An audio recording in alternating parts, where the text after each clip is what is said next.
चौबे।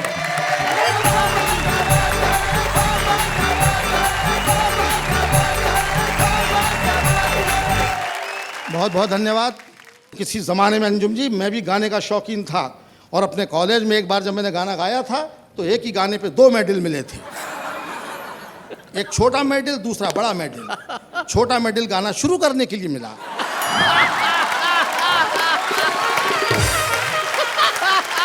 आगे आप समझदार हैं। फिर भी मैं हिम्मत नहीं हारता, मैं अपनी हिम्मत नहीं हारता, मैं कायदे से काम लेता हूँ, मैं कॉन्फिडेंस वाला काम हूँ। एक बार मुझे गाने का शौक चल रहा तो मैं एक सेकंड हैंड हारमोनियम खरीद लाया। सेकंड हैंड वही मिल सकता था। एक बार मुझे गाने का शौक चल रहा तो मैं एक सेकंड हैंड हारमोनियम खरीद लाया। हफ्ते भर तक गाया, बजाया बजाया गाया, पूरे मोहल्ले को सुनाया। 8वें दिन एक पड़ोसी आया, मेरा दरवाज़ा खटखटाया। मैंने कहा फरमाइए। वो बोला चौबे जी आज की रात हमें आपका हारमोनियम चाहिए। मैंने कहा कोई प्रोग्राम है क्या? वो बोला जी हाँ, आज की रात हमारा सोने का प्रोग्राम है। अच्छा। जब भी अच्छा काम करना चाहता हूँ, शादी के बारे में बोलते हैं, बीवी की याद दिलाते हैं, कहते हैं आपकी बीवी कैसी है? मैं घर पे आके देखो भाई, और फिर मुझसे पूछो कि आप कैसे हैं। वो भी होशियार, हम लोग इस समय रह करके बीवियाँ होशियार हो जाती हैं जी। कभी मैं उखाड़ता हूँ, कभी वो उखाड़ती है। एक बार मुझसे बोली कि मैं तो अपना ब्लड ग्रुप चेक कराने जा रही हूँ। अच्छा। तो मैंने डॉक्टर को फ़ोन कर दिया, भाई मैं देख ले ब्लड ग्रुप चेक करना और इसी का करना। तो डॉक्टर ने फ़ोन किया, चौबे जी मुबारक हो, जो ब्लड ग्रुप आपका है वही आपकी बीवी का है। मैंने कहा वो तो होता ही, 20 साल से मेरा खून पी रही है। याद कीजिए, अपने पिताजी को भी याद कीजिए जो आपको फौज में भेजना चाहते थे। हमारे पिताजी बहुत अच्छे पिताजी थे। क्योंकि वो हमारे पिताजी थे। ऐसे पिताजी सबको नहीं मिलते जी। पर उनकी बड़ी तमन्ना थी, उनकी अंतिम इच्छा थी कि मेरे घर में कोई फौज में जाए। उनको मैं ही पसंद आया। वो तो मैं अपने विल पावर से बच गया, वरना उन्होंने मेरा काम कर ही दिया था। एक दिन मुझसे बोले कि मैं देश की सेवा करना चाहता हूँ, तू कल फौज में भर्ती हो जा। अच्छा, मैं करना चाहता हूँ, तू कल सेवा वो करना चाहते हैं, देखना मुझ। मैं समझ गया उनका प्लान, भर्ती कर दिया फौज में। पर हम भी रहते हैं अपनी मौज में। डॉक्टर मेरी आंखों का टेस्ट ले रहा था जी। मैं दे रहा था। अचानक डॉक्टर ने पूछा बताओ कैलेंडर में कौन सी तारीख है? हमने कहा कौन सा कैलेंडर? जबकि कैलेंडर सामने टंगा था। लेकिन अगर मैं जवाब दे देता तो फिर मैं यहाँ कैसे होता? बताओ कैलेंडर में कौन सी तारीख है? हमने कहा कौन सा कैलेंडर? बोले वो जो सामने की दीवार पे। हमने कहा कौन सी दीवार? अधिकारी समझ गया, बोला बरखुरदार। समझ गया बरखुरदार, क्या रखा है फौज में? जाओ कविताएं लिखो, रहो अपनी मौज में। क्या बात है, रहते हैं। शादी के बारे में क्या कहना? शादी हो जाती है तब पता लगता है कि शादी क्या चीज़ है। जी। मनुष्यों में भी शादी होती है, लेकिन जानवरों के, पशु पक्षियों के शादी के बारे में क्या ख्यालात हैं, इस पर एक छोटी सी कविता सुनाना चाहता हूँ। जी। कोयल ने कौवे से पूछा। अच्छा जी। कोयल ने कौवे से पूछा शादी क्यों नहीं की? कोयल ने कौवे से पूछा शादी क्यों नहीं की? कौवा बोला जब बिना शादी के ही जिंदगी में इतनी काँव काँव है।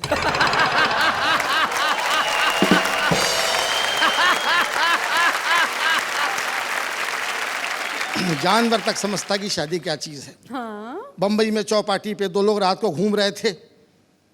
एक ने दूसरे से पूछा आप क्यों इतनी रात को यहाँ पर हैं? वो बोला मैं कुंवारा हूँ, घर पे क्या करता? और बोले आप? बोले मैं शादीशुदा हूँ, क्या करता? आप देखिए शादी की बात हो रही इसलिए मैं कहता हूँ आपसे। फिर एक छोटी सी कविता शादी पे। जी। कुंवारे के घर के आगे लिखा था होम स्वीट होम, शादीशुदा के लिखा था ओम शांति ओम। शादी के पहले मैं काफ़ी मोटा था, जैसे कि चौबे हुआ करते हैं। एक ज़माने में मैं काफ़ी हैवी वेट चैंपियन था। जी। लोग वाग मेरी कविताओं से ज़्यादा मेरी काया पे हंसते थे। हमने रिक्शे वाले से कहा स्टेशन चलोगे? वो बोला चलो। हमने कहा पैसे? तो बोला 2 रुपए किलो। हमने रिक्शे वाले से कहा स्टेशन चलोगे? वो बोला चलो। हमने कहा पैसे? तो बोला 2 रुपए किलो। हमने कहा क्या बोलता है? सवारी को बिठाता है कि तौलता है? वो बोला बुरा मत मानिए चौबे जी, मैंने टायर ट्यूब के पैसे मिलाकर बोला।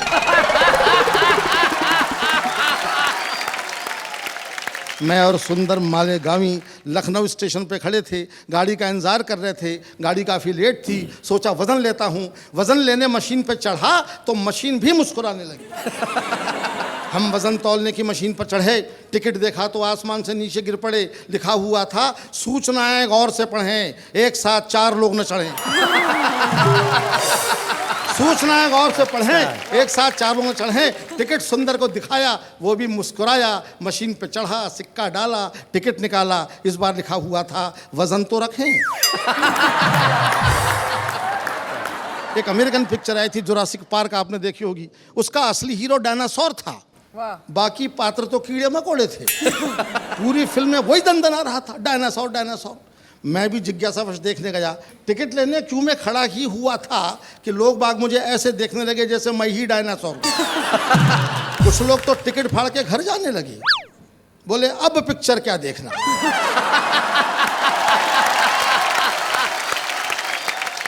मुझको तो अब पे एतराज था, अब पे एतराज था। बोले अब पिक्चर क्या देखना, हीरो तो यहीं खड़ा है। यहाँ तक तो मैंने बर्दाश्त कर लिया, लेकिन 5 मिनट के बाद में सामने वाला मुझसे पलट के बोला धक्का क्यों दे रहे हैं डायनासोर साहब। मैंने कहा धक्का कौन दे रहा है, सांस भी ना छोड़ूं। सामने वाला कुल 50 ग्राम का था, मेरी एक सांस के साथ में आधा किलोमीटर आगे पहुंच जाता था। आदमी अपना वजन बढ़ाता नहीं है, मुझे कोसता है, तब मेरा दुखी दिल सोचता है। डॉक्टर कहता है वेट कम करो, बीवी कहती है पेट कम करो, वाह वाह क्या बात है वाले कहते हैं कि रेट कम करो। मैं तीनों से कहता हूँ मैं गरीब आदमी हूँ, मुझ पे रहम करो, मुझ पे रहम करो। कोई करता नहीं, कोई करता नहीं। और मुझे हंसाने के साथ साथ में अपने आंसू भी बेचने पड़ते हैं। क्या बात है, वाह वाह वाह। आप हंसते हैं, मैं रोता हूँ। मिर्ज़ा गालिब की याद आती है। मिर्ज़ा गालिब का नाम आपने सुना होगा, बहुत दुखी, बड़ा रंजीदा शायर था। हमारा भी काम यही है, हम अपने मन में रंज लिए रहते हैं अपने, लेकिन दुनिया हंसती है तो मिर्ज़ा गालिब का शेर याद आता है कि बनाकर फ़कीरों का हम भेज गालिब, तमाशाए अहले करम देखते हैं, तमाशाए अहले करम। क्या बात, वाह वाह, क्या बात है। बहुत बहुत धन्यवाद, बहुत बहुत धन्यवाद। वाह वाह वाह। खास रस के कवि के पास में कॉन्फिडेंस के अलावा और कुछ नहीं होता है जी। उर्दू का एक शायर मरने के बाद में दोज़ख में गया। दोज़ख समझते ना आप लोग? जी, नर्क में गया। तो उर्दू का एक मज़हिया शायर मरने के बाद में दोज़ख में गया, तो यमराज को लग रहा था कि ये घबरा जाएगा, यहाँ सीन देख के भयानक सीन होते हैं दोज़ख में तो। हाँ। लेकिन हास रस का वो शायर न घबराया, मज़हिया शायर, बल्कि जोर जोर से ठाके लगाने लगा। अच्छा। तो यमराज ने पूछा हंस क्यों रहा है, तो उसने कॉन्फिडेंस से कहा कि हमने किया गुनाह तो दोज़ख हमें मिली। हाँ। हमने किया गुनाह तो दोज़ख हमें मिली, दोज़ख का क्या गुनाह था, दोज़ख को हम मिले। मैं बताता हूँ आपको आज क्या ज़माना बदल गया। आज की एजुकेशन, आज के बच्चे कितने शार्प हैं। किसी ज़माने में बच्चे भोले भाले होते थे, आजकल केवल भाले होते हैं। क्योंकि टेक्नोलॉजी आ गई है, कंप्यूटर आ गया है, बच्चे कंप्यूटराइज पैदा हो रहे हैं। एक मास्टर ने बड़ा भोंडा सवाल बच्चे से पूछा कि 100 चूहे खा के बिल्ली हज को चली। ये तो कहावत है, लेकिन उसने हज को गायब कर दिया। अच्छा। और कहा कि खाली स्थान भरो, 100 चूहे खा के बिल्ली चली, बोलो। तो बच्चे ने जवाब दिया कि 100 चूहे खा के बिल्ली टेढ़ी मेढ़ी चली। तो मास्टर ने चांटा दिया, अबे हज को चलिए बोलना था। बोले साहब रहने दो, 100 चूहे खा के बिल्ली अपनी जगह से हिल नहीं सकती, हज को तो क्या जाएगी। और वो तो मास्टर साहब आपका सम्मान रखने के लिए मैंने थोड़ा बहुत चलवा भी दिया। बहुत अच्छे। एक और मास्टर ने बच्चे से पूछा कि बेटा बड़े होके क्या करोगे। बच्चा बोला शादी करूंगा। मास्टर बोला वो तो मैं समझ गया, मैं तो ये पूछ रहा हूँ कि क्या बनोगे। बोले दूल्हा बनूंगा। अरे बोले यार क्या हासिल करोगे वो बता। बोले दुल्हन हासिल करूंगा। एक और मास्टर ने बच्चे से पूछा बता बेटा माँ और बाप में क्या फर्क होता है। बच्चा बोला सर माँ कहने से मुंह खुल जाता है, बाप कहने से बंद हो जाता है। वाह वाह वाह वाह वाह। बच्चा कहना चाहता है कि माँ के सामने हिम्मत लौट आती है, बाप के सामने हवा बंद हो जाती है। क्या बात, वाह वाह वाह। हम लोग तो कविताओं में एक्सपेरिमेंट करते हैं जी। जिंदगी एक्सपेरिमेंट का ही दूसरा नाम है। मुझे याद है कि एक जेल के अंदर रामलीला मनाई गई, तो एक्सपेरिमेंट में जेलर को लक्ष्मण बना दिया। अच्छा। दूसरे दिन जेलर जो लक्ष्मण बना था सस्पेंड होकर रो रहा था। किसी ने पूछा क्या हुआ। बोले जिस कैदी को हनुमान बनाया था वो बूटी लेके लौटा ही नहीं। आपको जो श्राद्ध पे खाने के लिए बुलाया था ठाकुर साहब ने, वो क्या हुआ था? अब वो ठाकुर साहब ही नहीं रहे। इन्होंने याद दिलाया है साहब, मैं भी ब्राह्मण हूँ, ग्वालियर में मेरी भी अच्छी रेपुटेशन है। अच्छा। श्राद्ध पक्ष में मैं काफ़ी ओवर बुक हो जाता हूँ। एक ठाकुर साहब मेरे पड़ोस में रहते हैं, श्राद्ध पक्ष में आए, बोले चौबे जी मेरे पिताजी का श्राद्ध है, आपको खाना खाने आना है। मैंने कहा ठाकुर साहब मैं श्राद्ध का नहीं श्रद्धा का खाता हूँ। क्या बात है, वाह वाह वाह वाह वाह, बहुत अच्छे। वो समझा नहीं, बोले क्या मतलब?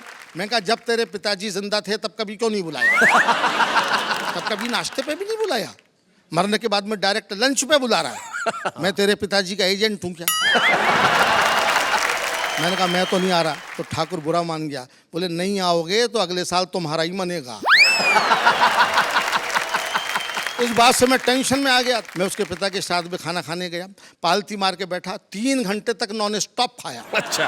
ठाकुर भी मेरी क्षमता देख करके ऊब गया, बोला बीच में पानी तो पी लो। मैंने भी कह दिया बीच आने तो दे। ठाकुर ऐसा भागा फिर नहीं दिखा। इस देश में पेट की अनंत संभावनाएं हैं, पेट में कुछ भी कितना भी जा सकता है।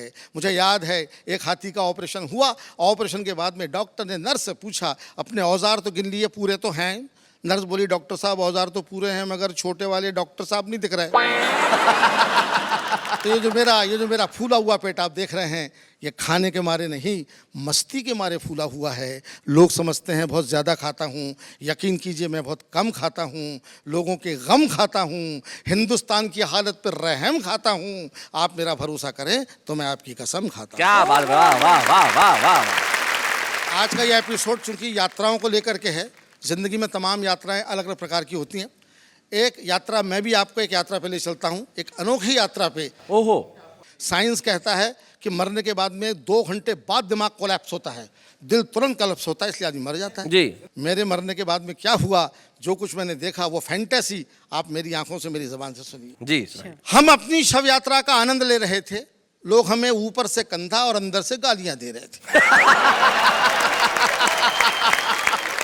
एक धीरे से बोला साला क्या भारी है, दूसरा बोला भाई साहब ट्रक की सवारी है। अच्छा। और ट्रक ने भी मना कर दिया तो हमारे कंधों पे जा रही है। एक हमारे ऑफिस का मित्र बोला कि इसे मरना ही था तो संडे को मरता, कहाँ मंडे को मर गया बेदर्दी, कमबख्त एक ही तो छुट्टी बची थी, कमबख्त ने उसकी भी हत्या कर दी। क्या बात, वाह वाह वाह वाह वाह। एक और बोला कि हाँ यार काम तो हमारा भी लटक गया, आज बिजली का बिल जमा करने की लास्ट डेट थी तो यहाँ पर अटक गया, अब कल जो पेनल्टी भरना पड़ेगा उसका पैसा क्या इसका बाप देगा। एक नव विवाहित मित्र बोला कि तुम्हारा काम भी कोई काम था, हमारी तो सोचो, हमारा तो बीवी के साथ हनीमून का प्रोग्राम था। अब पहाड़ों और घाटियों का सुख छोड़ के धूप में खड़े हैं, जेब में एयर कंडीशन के 2 टिकट बेकार पड़े। क्या बात है, वाह वाह वाह वाह। एक मित्र जो वाकई दुखी हो रहा था, बेचारा फूट फूट के रो रहा था, उससे किसी ने पूछा क्या तेरा मरने वाले से इतना प्रेम था जो उसके लिए थोक में आंसू बहा रहा है? वो बोला मरने वाले को मारो गोली भाई साहब, हमको तो अपना 100 रुपए का नोट याद आ रहा है। अच्छा। हमने अपने बाप से लेके दिया था और अभी तो उसका ब्याज भी नहीं लिया था कि ये इंटरवल भी मर गया। अच्छा। साला हमारे लिए कितना टेंशन कर गया। अब तुम हमारे बाप को नहीं जानते, इतना कंजूस है कि लोग हमको उसका बेटा ही नहीं मानते। अब बताओ ऐसी लड़की में ये मर लिया, अब हम अपने बाप को क्या मुंह दिखाएंगे? उनको पता चलेगा तो 100 रुपए के लिए हमको बेच आएंगे। क्या बात है, वाह वाह वाह। तभी हमारे मोहल्ले का कुल्फी वाला आगे आया और उसने अपना कंधा जैसे ही हमारी अर्थी को लगाया, कमबख्त के मुंह से आवाज आई ठंडी मीठी बर्फ मलाई। कोई पीछे से बोला कमाल है भाई, यहाँ पर भी धंधा, दुकान लगा रहे हो कि कंधा? वो बोला क्षमा करें, मुंह से निकल गया तो क्या करें। ऐसा नहीं कि मैं शव यात्रा के कायदे कानून नहीं जानता, मगर कमबख्त इस मुंह को क्या करूं जो नहीं मानता। जैसे ही कोई वजनदार सामान कंधे पर आता है, मुंह से बर्फ मलाई पहले निकल जाती है। क्या बात है, वाह वाह। दोस्तों जून का महीना था, हर आदमी पसीना पसीना था। एक अर्थी ढोऊ बोला यार क्या भयंकर धूप है। अच्छा। दूसरा बोला मरने वाला भी बड़ा बेवकूफ है, मरा भी तो जून में, अरे इस समय तो आदमी को होना चाहिए देहरादून में। ये थोड़े दिन और इंतजार करता तो जनवरी में आराम से नहीं मरता। क्या बात है, वाह वाह वाह वाह। अपन भी जल्दी से घर भाग लेते, जितनी देर बैठते सर्दी में आग तो ताप लेते। हाय हाय हाय हाय, भाई क्या बात, वाह वाह वाह वाह, बहुत। भला मरने के लिए जून का महीना कितना बोर है। कोई बोला कि हाँ यार सर्दियों में मरने का मजा ही कुछ और है। तभी पीछे से आवाज आई, अच्छा बड़े भाई आप तो जनवरी में ही मरेंगे। वे बोले नहीं, हम फरवरी में प्रस्थान करेंगे। अच्छा। जनवरी में हमारा इंक्रीमेंट आता है। भला हिंदुस्तानी कर्मचारी भी कहीं अपनी वेतन वृद्धि छोड़ के जाता है? क्या बात। तभी शायद किसी को श्मशान दिखा, वो मारे प्रसन्नता के चीखा कि राम नाम सत्य है। एक अधमरा बोला कि भैया दरअसल मर तो हम रहे हैं, मुर्दा तो साला अपनी जगह मस्त है। मस्त है भाई, क्या बात है, वाह वाह वाह। बड़ी मुसीबत होती है कवियों की, और खासकर हास्य कवियों की। जो थोड़ा बहुत नाम मिल जाता है, लोकप्रियता मिल जाती है, तो उनके लिए संकट भी होता रहता है। मैं कॉलेज में कविता पढ़ने के लिए गया, कवि सम्मेलन में गया, तो वहाँ का एक नौजवान जो स्टूडेंट था वो मेरे पास में आके मेरे काव्य पाठ से पहले बोला कि प्रदीप जी आपको तो हम सुनते ही रहते हैं, लेकिन आपसे पहले अगर मैं 2 मिनट की पढ़ दूँ तो क्या मुझको आज्ञा देंगे, अनुमति देंगे? मैंने दया की उस पर, मैं कहा पढ़ ले भाई। मैं कहा 2 मिनट रहेगा ना? हाँ बोले, भरोसे का आदमी हूँ, मगर माइक अच्छों को नहीं छोड़ता सा। मेरे पढ़ने के पहले 2 मिनट के लिए आया हुआ कवि, उसने जो कुछ किया वो इस कविता का विषय है। सुना। केवल 2 मिनट के लिए आया हुआ कवि जब 2 घंटे कविता पढ़ गया तो पीछे बैठे हुए कवियों का मानसिक संतुलन बिगड़ गया। एक ने उसका कुर्ता पकड़ के खींचा। कुर्ता काफी पुराना था। कुर्ता काफी पुराना था, आधा हाथ में आ गया। फटा हुआ कुर्ता देख के कवि ताव खा गया। पलट के बोला, क्या कुर्ता ही फाड़ दिया? 1 घंटा और पढ़ूंगा। और वो फिर शुरू हो गया। कवियों में टेंशन भी दोबारा शुरू हो गया। बड़े कवि ने छोटे कवि से कहा, ये कुर्ते से नहीं मानेगा। तो साहबी वाली बात है, जो आपके हंसने के लिए जिंदगी मिलती है। 2 बैठे हैं बेचारे यहाँ पर, इनको गंजा गंजा कह करके, ये मुझे बहुत बुरा लगता है, बहुत बुरा लगता है। भाई गंजों के अनुभव बड़े शार्प होते हैं। एक गंजे के पास खड़ा था, एक विराट गंजा था। ये तो क्या लगते हैं, वहाँ तो पूरा मैदान ही साफ था, दूर तक कहीं छाया नहीं थी, पूरा मैदान चमक रहा था। अगला धूप में और खड़ा था और तेल भी लगा रखा था। मेरी तो निगाह तक फिसल रही थी।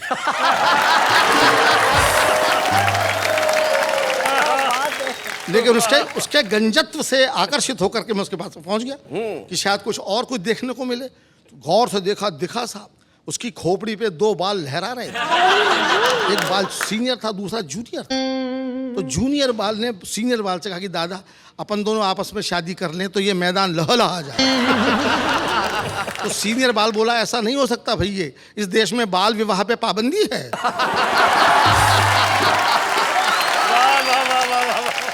रेल यात्रा की कविता में सुना देना चाहता हूं। आज तो रेलों में बड़ी सुविधाएं हैं साहब, एसी वेसी हैं, तमाम है, सब कुछ है। एक ज़माने में रेलों में केवल रेल ही होती थी। और अभी मैं गया आपके राजस्थान में, बीकानेर इलाके में, वहाँ पर आज भी मीटर गेज है। मीटर गेज, वो शायद आप मीटर गेज के बारे में नहीं जानते होंगे, क्योंकि ब्रॉड गेज चलता है आजकल, मुझे खुद नहीं मालूम था जी। और वहाँ मीटर गेज थी, उसी में बैठना था। तो मैंने गार्ड से पूछा कि गार्ड साहब मीटर गेज किसको बोलते हैं? तो बोला बैठ के देखो। मैं बैठ गया, उसी में जाना था। मीटर गेज में बैठने के बाद मुझे पता चला कि वो गाड़ी 1 घंटे में 1 मीटर जाती थी। और जब वो गाड़ी चली तो उसकी स्पीड देख के मेरे को रोना आ रहा था। अच्छा। तो मैंने गार्ड से पूछा कि गार्ड साहब एक फ़ोन करके आ जाऊं तो क्या मैं दौड़ के गाड़ी पकड़ लूँगा? तो गार्ड बोला, बहुत तेज़ मत दौड़ना, वरना अगली गाड़ी में बैठ जाओगे। रेल की जनरल बोगी में सफ़र किया मैंने, आपको सच्ची का कविता सुना रहा हूँ। उसे रेल की जनरल बोगी इसलिए कहते हैं कि उसमें धक्के खाते खाते आदमी में जनरल जैसा विल पावर आ जाता है। तो उसमें जो कुछ हुआ बताता हूँ जी। भारतीय रेल की जनरल बोगी, पता नहीं आपने भोगी कि नहीं भोगी। एक बार हम भी कर रहे थे यात्रा, प्लेटफॉर्म पर देखकर सवारियों की मात्रा हमारे पसीने छूटने लगे, हम झोला उठाकर घर की ओर फूटने लगे। तभी एक कुली आया, मुस्कुरा के बोला, अंदर जाओगे? हमने कहा तुम पहुंचाओगे? वो बोला, बड़े बड़े पार्सल पहुंचाए हैं, आपको भी पहुंचा दूंगा, मगर रुपए पूरे 50 लूंगा। हमने कहा 50 रुपया? वो बोला, हाँ भैया 2 रुपए आपके बाकी सामान के। हमने कहा यार सामान नहीं है, अकेले हम हैं। वो बोला, बाबूजी आप किस सामान से कम हैं? भीड़ देख रहे हैं, कंधे पे उठाना पड़ेगा, धक्का दे के अंदर पहुंचाना पड़ेगा। मंजूर हो तो बताओ। हमने कहा देखा जाएगा, तुम उठाओ। कुली ने बजरंगबली का नारा लगाया और पूरी ताकत लगा के हमें जैसे ही उठाया कि खुद बैठ गया। ताकत लगा के जैसे ही उठाया खुद बैठ गया। दूसरी बार कोशिश की तो लेट गया। हाथ जोड़कर बोला, बाबूजी भगवान ही आपको उठा सकता है, हम क्या खाकर उठाएंगे, आपको उठाते उठाते खुद दुनिया से उड़ जाएंगे।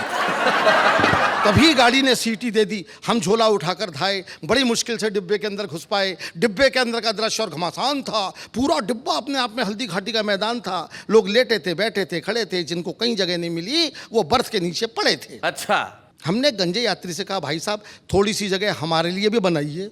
वो सिर झुका के बोला, आइए हमारी खोपड़ी पे बैठ जाइए। झल्लाया हुआ था बहुत। तभी एक भरा हुआ बोरा डिब्बे के अंदर चढ़ा, आगे बढ़ा और गंजे के सिर पर गिर पड़ा। गंजा चिल्लाया, किसका बोरा है?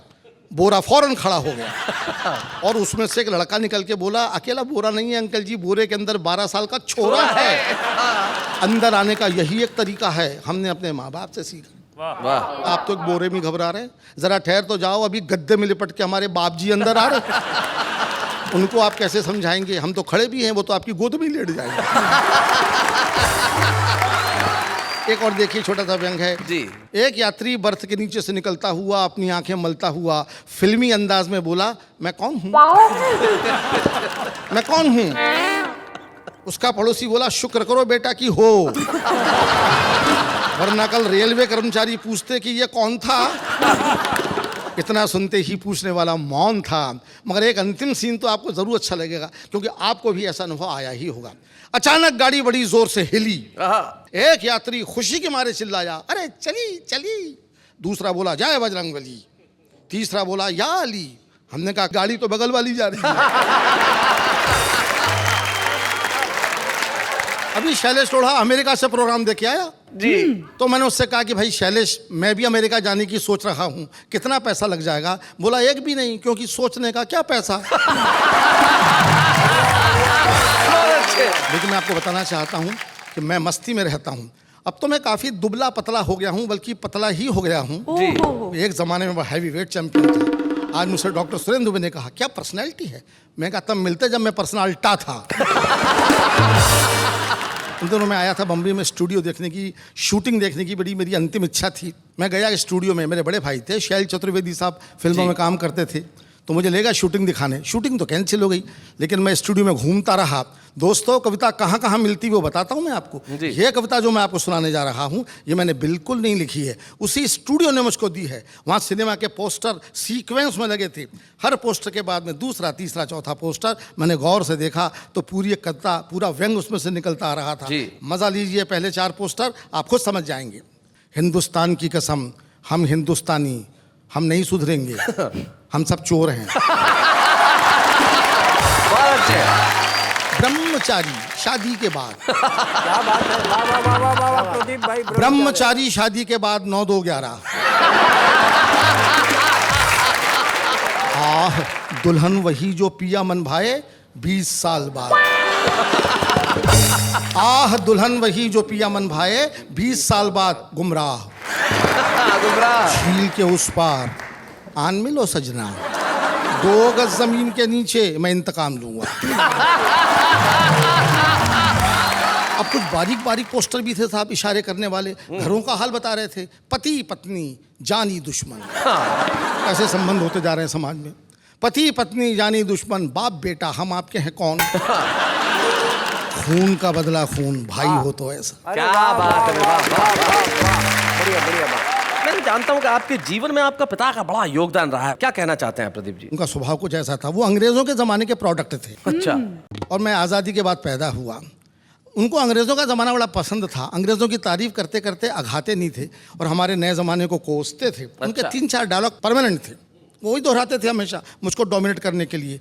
हमारे ज़माने में देश में दूध की नदियाँ बहती थीं, हमारे ज़माने में देश सोने की चिड़िया था, हमारे ज़माने में गेहूँ का बोरा 2 रुपये में मिलता था। तब सुनते सुनते मैं पक गया। एक दिन मैंने बाजी पलट दी। अच्छा। मूड में बैठा, पिताजी ने वही पुराना रिकॉर्ड लगाया, हमारे ज़माने में देश में दूध की नदियाँ बहती थीं। मैंने कहा जानवर ज़्यादा होंगे। तभी दूध की नदियां बहती होंगी। हमारे जमाने में तो आदमी ज्यादा हैं, इसलिए खून की नदियां बहती हैं। क्या बात है भाई, वाह वाह वाह वाह प्रदीप जी, बहुत अच्छे। ये अपनी बात कहनी थी। बोले देश सोने की चिड़िया था। मैंने कहा आपका सोच ही छोटा था, इतना सोना था फिर भी चिड़िया बोलते थे। अरे कबूतर बोल दिया। अंतिम दांव दिया। हमारे ज़माने में गेहूं का बोरा 2 रुपए में मिलता था। हमने कहा आज भी मिलता है मगर वो खाली होता है। तो साहब मैंने दूध की नदियों की बात से जो बात निकाली, ये मेरे पिताजी की देन थी कि दूध उन्होंने दिया, मैंने उसको इस्तेमाल कर लिया। कविता में बात कैसे आ जाती है वो आपको सुनाता हूँ। कल्पना कीजिए कि दूध की नदियां हिंदुस्तान में बहती थीं। आगे क्या तरक्की हुई उस पर ये 4 पंक्तियां व्यंग्य की हैं। आपकी दाद चाहूँगा, आपका ध्यान चाहूँगा। 18वीं शताब्दी बच्चे को दूध से नहलाइए। क्या बात है। नदियाँ ही हैं तो नहलाओ।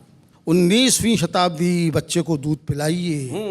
20वीं शताब्दी बच्चे को दूध दिखाइए। क्या बात। और 21वीं शताब्दी बच्चे को दूध की कहानी सुनाइए। क्या बात है, वाह वाह वाह। इस बार कुछ आलपिने, जैसा कि शैलेश ने बताया जी, आलपिने ये छोटी छोटी कविताएं हैं, उनके मजे लीजिए। सुना है आदमी और जानवर में बेसिक क्या फर्क है? जी। शेर शेरनी से नहीं डरता। शेर शेरनी से नहीं डरता क्योंकि प्यार करता है, शादी नहीं करता। आदमी औरत से डरता है क्योंकि प्यार नहीं, सिर्फ शादी करता है। भाई क्या बात है। एक सरकारी सीन देखिए आलपिन में। बड़े अफसर ने छोटे को डांटा, आप निकम्मे हैं, एकदम गधे हैं। छोटा बोला ठीक कहते हैं सर, आप मुझसे बड़े हैं। बीवी एक तो जीने नहीं देती, बीवी एक तो जीने नहीं देती, ऊपर से करवा चौथ रखती है, मरने भी नहीं देती। बहुत बढ़िया। कहते हैं कि हर सफल आदमी के पीछे एक स्त्री का हाथ होता है, पुरानी का। थोड़ा आगे बढ़ाया मैंने। हर सफल आदमी के पीछे एक स्त्री का हाथ होता है और असफल के पीछे दूसरी का। मैंने अपने मित्र शहाबुद्दीन से पूछा, हाँ यार बकरा ईद कब है? वो बोला जब आ जाओ। चूहा कहीं भी और अफसर कहीं का भी बिल बना सकता है। हाय हाय, बिल बना सकता है। बहुत अच्छे, क्या बात है। नौजवान प्रेमियों, प्रेम वेम के चक्कर में मत पड़ो। शादी नहीं हुई तो बर्बाद हो जाओगे, और अगर हो गई तो हो ही जाओगे। पागलों के बारे में लोग कहते हैं, पागल को कैजुअल लेते हैं लोग। पागलों के बारे में एक छोटी सी आलपिन सुनो सुनो सुनो। सुनाइए। कितने पागल हैं हम लोग जो पागलों को पागल समझते हैं। वाह वाह वाह, बहुत बढ़िया, बहुत अच्छे प्रदीप जी। कितने पागल हैं हम लोग जो पागलों को पागल समझते हैं। पागलों से पूछिए, वो हमें कुछ नहीं समझते। डॉक्टर के कहने पर मैंने नमक छोड़ दिया, इस जरा सी बात ने मेरे नमक का दिल तोड़ दिया। हाय हाय, क्या बात है। एक दिन लंच पर मेरे कान में बोला, क्यों बे नमक हराम। इस देश में बहुत कुछ है मगर ये जो कुछ है यही काम का है, बहुत तो बस नाम का है। वाह वाह वाह वाह वाह, बहुत बढ़िया। लोकसभा के अध्यक्ष को स्पीकर कहते हैं अंग्रेजी में जी। और आप देखते हैं लोकसभा का सीन कि वहां पर कितना शोर शराबा होता रहता है। और उसके आगे क्या होता है देखिए, एक बेचारा स्पीकर जिसके मुकाबले 540 लाउड स्पीकर। बहुत बढ़िया। आराम हराम है, बड़ा किसी का बहुत बड़ा नारा है जी। जरा सा बात को आगे बढ़ाया है आलपिन में। आराम हराम है लेकिन देखता हूं कि हराम में बड़ा आराम है। वाह वाह वाह वाह, बहुत अच्छे, बहुत बढ़िया। सुहाग के लिए सिर्फ एक चूड़ी काफी है। चूड़ी सुहाग का प्रतीक माना जाता है। छोटी सी बात भी है, इस आलपिन ने क्यों जन्म लिया, इस कविता ने क्यों जन्म लिया। मेरे घर में कमलाबाई नाम की एक बाई काम करती थी, तो वो कांच की बहुत सारी चूड़ियां पहनती थी, यहाँ से यहाँ तक दोनों हाथों में। दिन भर वो चूड़ियां खन खन आती रहती थी और मेरे दिमाग में झनझन आती रहती थी। एक दिन मैंने अपनी बीवी से कहा कि कमला से कहना कि चूड़ियां कम करके आया करे, 2 चूड़ी से भी काम चल सकता है। तो मेरी पत्नी मुझ पर ही गुर्राई, बोले क्या कहते हो, उसका सुहाग उतरवाओगे। तब ये आलपिन हुई। सुहाग के लिए सिर्फ एक चूड़ी काफी है, फिर इतनी सारी चूड़ियां, आखिर औरतें कितना सुहाग चाहती हैं। कुछ शेर भी ऐसे बन जाते हैं जी, शेर जरूर सुनाइए साहब। जिनमें आलपिन वाली बात होती है। सुनाए। बुढ़ापे ने कुछ ऐसे पांव फैलाए हैं शैलेश, हाँ, बुढ़ापे ने कुछ ऐसे पांव फैलाए हैं चौबे, न मैं बिस्तर से उठता हूँ न बिस्तर मुझसे उठता है। आय हाय, क्या बात है, वाह, बहुत अच्छे। हंसी मजाक की व्यंग की गजल है जी। बड़ी समाज में परंपरा एक दूसरे को ढोने की, खासकर हमारे देश में। तो बात कहने की कोशिश की है। शेर मुलाजा फरमाइए इरशाद। कि आपको ढोना है जिनको आप ढोएंगे जरूर, आपको ढूंढना है जिनको आप ढोएंगे जरूर, और अपनी रूह की पहचान खोएंगे जरूर। क्या बात है, वाह वाह। आप हेलीकॉप्टर से बाढ़ का आनंद लें, नेताजी से कह रहा आप हेलीकॉप्टर से, आप हेलीकॉप्टर से बाढ़ का आनंद लें, वरना जिस कश्ती में बैठेंगे डुबोएंगे जरूर। क्या बात है भाई, वाह वाह वाह, बहुत अच्छे। आपको है नींद न आने की बीमारी मगर, आपको है नींद न आने की बीमारी मगर आपको पहरे पे बिठला दें तो सोएंगे जरूर। क्या बात है भाई, वाह वाह, बहुत अच्छे भाई, बहुत बढ़िया। और दोस्तों, कभी कभी मेजॉरिटी होती है, पार्टी को बड़ा समर्थन मिलता है, बहुत अधिक समर्थन देना, किसी का बहुत अधिक समर्थन करना खतरे से खाली भी नहीं होता। आपने मेजॉरिटी दे दी उन्हें दिल खोलकर, बहुमत समर्थन, आपने मेजॉरिटी दे दी उन्हें दिल खोलकर, आप अपने सर पे रख के हाथ रोएंगे जरूर। क्या बात है भाई, वाह वाह वाह वाह, बहुत अच्छा। ये आखिरी शेर पढ़ता हूँ कि जिंदगी कितनी कठिन है, संकल्प कितना काम कर देते हैं।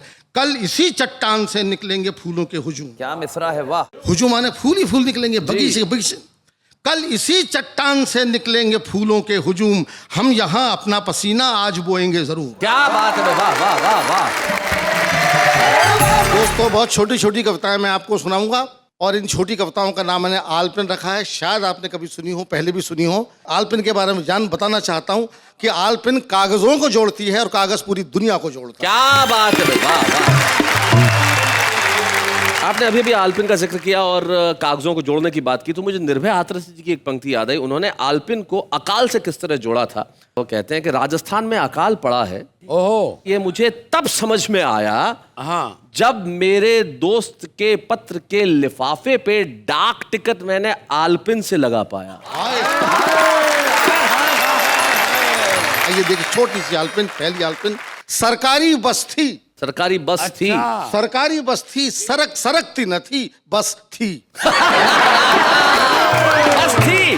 पलक झपकते ही हमारी अटैची साफ हो गई। अच्छा, पलक झपकते ही हमारी अटैची साफ हो गई। झपकी खुली तो सामने लिखा था, इस स्टेशन पर सफाई का मुफ्त प्रबंध है। नौजवान लड़का लड़की खड़े हुए हैं बस स्टॉप पे, दो लोग दूर खड़े उनके बारे में बात कर रहे हैं। एक ने दूसरे से कहा, क्या वो लड़का उस लड़की का भाई है? क्या वो लड़का उस लड़की का भाई है? दूसरा बोला, नहीं, वो लड़की उस लड़के को भाई है। बहुत अच्छे। गुल्लक आप जानते? गुल्लक, बच्चे पैसे जी, इकट्ठे। Piggy bank. गुल्लक बुरी आदत है, गुल्लक बुरी आदत है। ये बच्चों को कंजूस बनाती है और माँ बाप को चोर। वाह वाह वाह वाह, बहुत बढ़िया, बहुत अच्छे। और सुनिए, मजा लीजिए। अजब कंजूस बाप था। अजब कंजूस। कंजूसी क्या किस हद तक पहुंच सकती है? क्या बात है भाई। अजब कंजूस आदमी था। गुलाब जैसे बच्चे का नाम रखा भी तो गेंदा। जो खाम खा पाँव छूता है। वाह, खाम खा शब्द पे ध्यान है। जी जी। पाँव छूना बुरा नहीं है, संस्कार है, वाह, वाह, लेकिन वाह, खाम खा शब्द से और परिभाषित जी, जो करता है। खाम खा पाँव जो खाम खा पाँव छूता है उससे बचो, हम्म, क्योंकि वो आदमी नहीं जूता है। भाई वाह वाह वाह, भाई वाह, खाम खा पाँव छूता क्या है। फिलोसॉफी है भाई, वाह वाह प्रदीप जी, वाह। अक्सर लोग कहते हैं, यार ये बात तुमसे कह रहा हूँ, किसी से कहना नहीं। इस पर एक बात है, जी, उससे कहना नहीं, उससे कहना नहीं, उससे कहना नहीं। उसने उससे कहा, उसने उससे कहा, उसने उससे कहा। क्या बात है, वाह, बहुत अच्छा, बहुत बढ़िया। और आखिरी सुन लीजिए कि जहां जहां आदमी होगा वहां वहां राजनीति होगी। क्या बात है, जहां जहां आदमी होगा वहां वहां राजनीति होगी, और जहां जहां राजनीति होगी आदमी नहीं होगा। क्या बात है भाई, बहुत बढ़िया, बहुत अच्छे प्रदीप जी, वाह वाह। दोस्तों, ये छोटी छोटी बातें थी। आइए मैं आपको थोड़ा सा समय आपका और लेता हूं, जहां उसमें हास्य भी होगा और जी। गाली भी। क्या बात है। हिंदी हमारी मातृभाषा मानी जाती है, अच्छा, लेकिन नहीं, हमारी भाषा का नुकसान हम भाषावादी ही करते हैं। जी, आप कभी गौर से देखें तो आपके आसपास हमेशा हिंदी गलत बोली जाती है। इसलिए हिंदी जो कभी माथे की बिंदी थी, आजकल चिंदी दिखाई देती है। क्या बात है। आइए मैं आपको बताता हूँ कि समाज में गलतियां कहाँ कहाँ होती हैं। सुनाए। मेरे मित्र हैं ग्वालियर में, PWD के इंजीनियर हैं, सड़क बनवा रहे थे। सड़क किनारे बोर्ड लगवाया, बोर्ड पे लिखा हुआ था, कृपया बाएं हाथ से चलिए। बाएं हाथ से चलिए। कृपया बाएं हाथ से चलिए। मैंने कहा, आप चल के दिखाइए। वो बोला, क्या मतलब? मैं कहा, भगवान ने पाँव काय के लिए दी? मैं सतर्क आदमी हूँ भाषा को लेकर के। मैं चाहता हूँ कि भाषा ठीक बोली जाए, लेकिन ऐसा होता नहीं है। खुद मैं बात कहने वाला आदमी, मुझसे भी गलती होती है, आपसे भी होगी। सुनिएगा। जी। कनस्तर कंधे पर उठाए हम चक्की पर जा रहे थे। ओहो। कनस्तर कंधे पर उठाए हम चक्की पर जा रहे थे। सामने से हमारे उखाड़ू मित्र शैलेश लोढ़ा चले आ रहे थे। हमें उखाड़ते हुए बोले, क्यों यार चौबे जी सुबह सुबह किधर? हमने कहा, देखते नहीं आटा पिसाने। वे बोले, यार तुम भी हो अजब दीवाने, आटे को भी पिसवाओगे? हमने कहा, देखते नहीं आटा पिसाने। वे बोले, यार तुम भी हो जब दीवाने, आटे को भी पिसवाओगे, और भगवान न करे कहीं पिस ही गया तो फिर क्या हमको खाओगे? मित्र को तो हमने जैसे तैसे टाला, लेकिन उनसे 4 कदम आगे निकल गया वो चक्की वाला। क्या बात? जब हमने कहा, लाला जरा जल्दी में है, पहले हमें पीस दो। पहले हमें पीस दो। हमने कहा, लाला जरा जल्दी में है, पहले हमें पीस दो। लाला वीर रस का कवि था। लाला वीर रस का कवि था। चिल्ला के बोला, पीस तो दूंगा, लेकिन ये तो बता बेटा, तेरी पिसाई के पैसे किससे लूंगा? मैं जानता हूँ इसे सुनने के बाद में भी आप घर जाएंगे तो आटा ही पिसवाएंगे। क्या बात। खैर, हम लोग तो सामान्य लोग हैं, हम और आप बड़े बड़े विदुषी लोग, बड़े विद्वान लोग क्या क्या गलती करते हैं। एक नजारा ये भी, मंत्री जी ने किसान से कहा, पेड़ लगाओ। अच्छा। वृक्षारोपण होता है, पेड़ लगाए जाते। मंत्री जी ने किसान से कहा कि पेड़ लगाओ। किसान बोला, इतना बड़ा पेड़ जरा तुम तो लगा के बताओ। किसान बोला, इतना बड़ा पेड़ तुम तो लगाओ। हुजूर, आप नेताओं ने हमेशा पेड़ लगाए, वो तो पेड़ शर्मदार थे जो ऊपर नहीं आए। क्या बात है, वाह। हम गंवारों की तरह, हम किसानों की तरह आप भी पौधे लगाते तो वो पौधे एक दिन जरूर पेड़ बन जाते। क्या बात है, वाह।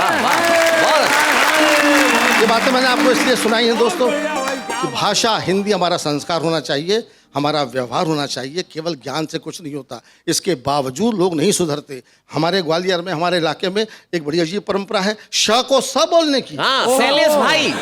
कोई आदमी वहां पर श बोलने के लिए पैदा ही नहीं। हिंदी के मेरे एक प्रोफेसर मित्र हैं हिंदी के, जब एक वाक्य एक बार उन्होंने लगातार बोला, जहां जहां उन्होंने श की हत्या की, जी जी, तो मेरी इच्छा हुई कि मैं उन्हीं की कर दूं। क्या हुआ सुनिए, ये भी एक अनुभव है, ये भी एक दुख है। हमारे मित्र जब भी अपना मुंह खोलते हमेशा श को स बोलते। है। एक दिन बोले, बड़ी परेशानी है, बहन की शादी है, शक्कर पे कंट्रोल है, सरबती गेहूं बाजार से गायब है, ऊपर से हमारा राशन कार्ड भी खो गया है। अच्छा। लगता है अब तो ईश्वर भी हमारा दुश्मन हो गया। कहाँ उसने श की हत्या की। हमने कहा, भले आदमी, कभी कभी श भी बोल लिया कर। वो फौरन बोले, अच्छा भाई साहब कोशिश करूंगा। अच्छा भाई साहब कोशिश करूंगा। हमने भी कह दिया, मर शाले। हमने भी कह दिया, मर शाले, तेरे होते हुए हिंदुस्तान कभी नहीं सुधर सकता। वो भी बोला, शाबाश, खुश रहो।